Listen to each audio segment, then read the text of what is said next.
সারাদিনের নিউজ বৃত্তান্তে আপনাদের স্বাগত। আপনাদের সঙ্গে রয়েছি আমি অনিন্দিতা।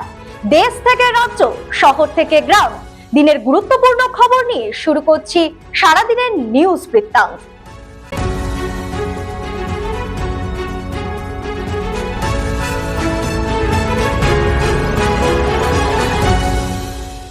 সারাদিনের নিউজ বৃত্তান্ত নিবেদন করছেন জুয়েলার্স, সোনা যা সর্বক্ষণের।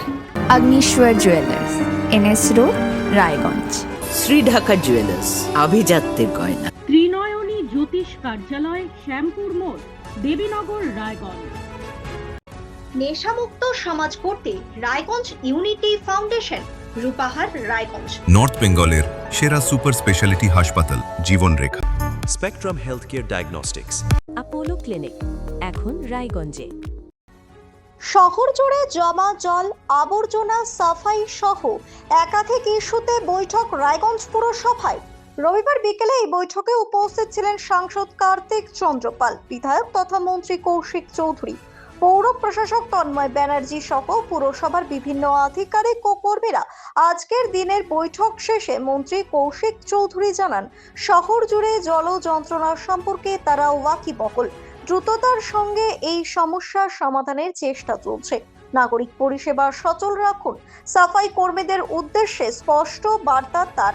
শহরে অবৈধ পুকুর ভরাট নিয়ে তিনি বলেন, অবিলম্বে এ বিষয়ে পদক্ষেপ করবে প্রশাসন।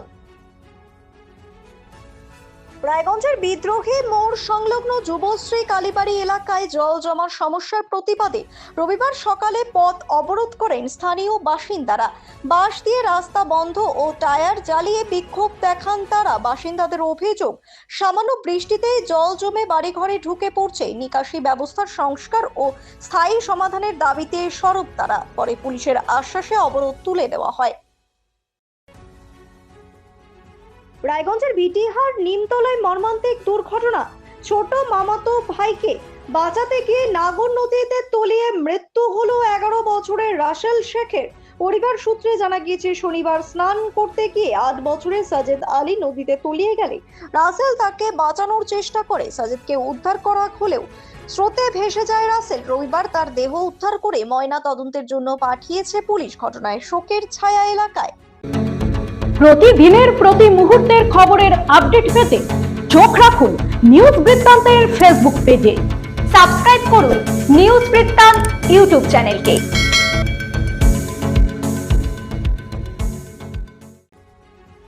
রায়গঞ্জ পৌরসভার মাতৃসদন শহরের জল জমা ও জঞ্জাল সমস্যা নিয়ে রবিবার উচ্চ পর্যায়ের বৈঠক হয়। বৈঠক শেষে পৌর প্রশাসক তন্ময় ব্যানার্জি জানান, মাতৃসদন নিয়ে একাধিক অভিযোগ থাকলেও তদন্তে অডিট রিপোর্ট না পাওয়ায় সমস্যায় পড়তে হচ্ছে। ম্যানেজার জয়দেব দাসের বিরুদ্ধে অভিযোগ রয়েছে বলে জানান তিনি। বিষয়টি খতিয়ে দেখতে তদন্ত কমিটি গঠন করা হবে এবং রিপোর্টের ভিত্তিতে পরবর্তী পদক্ষেপ নেওয়া হবে। বিজেপির হেমতাবাদ 2 নং মন্ডলের উদ্যোগে দুদিন ব্যাপী পণ্ডিত দীনদয়াল উপাধ্যায় প্রশিক্ষণ মহা অভিযান অনুষ্ঠিত হলো। একটি বেসরকারি ভবনে আয়োজিত এই শিবিরে দলীয় কর্মীদের আদর্শ সংগঠন শক্তিশালী করা এবং দীনদয়াল উপাধ্যায় রাজনৈতিক দর্শন সম্পর্কে প্রশিক্ষণ দেওয়া হয়। উপস্থিত ছিলেন উত্তরবঙ্গ জোন কনভেনর শঙ্কর চক্রবর্তী, মন্ডল সভাপতি বিপ্লব সরকার সহ বিজেপির নেতৃত্বরা। মাটিগাড়ার ক্ষুদিরাম পল্লীতে দীর্ঘ 40 বছরও নিকাশি সমস্যার সমাধান না হওয়ায় ক্ষোভ বাড়ছে বাসিন্দাদের মধ্যে। প্রবল বৃষ্টির পর এলাকার রাস্তা ও বহু গাড়ি জলমগ্ন হয়ে পড়ে। স্থানীয়দের অভিযোগ, বারবার জানানো হলেও স্থানীয় কোনো ব্যবস্থা নেওয়া হয়নি। দ্রুত নিকাশি ব্যবস্থা সংস্কারের দাবি জানিয়েছেন তারা। সারাদিনের নিউজ বৃত্তান্ত আজ এই পর্যন্তই। সঙ্গে থাকুন, দেখতে থাকুন, চোখ রাখুন নিউজ বৃত্তান্তে। নিউজ বৃত্তান্ত, হলুদ নয়, স্বচ্ছ।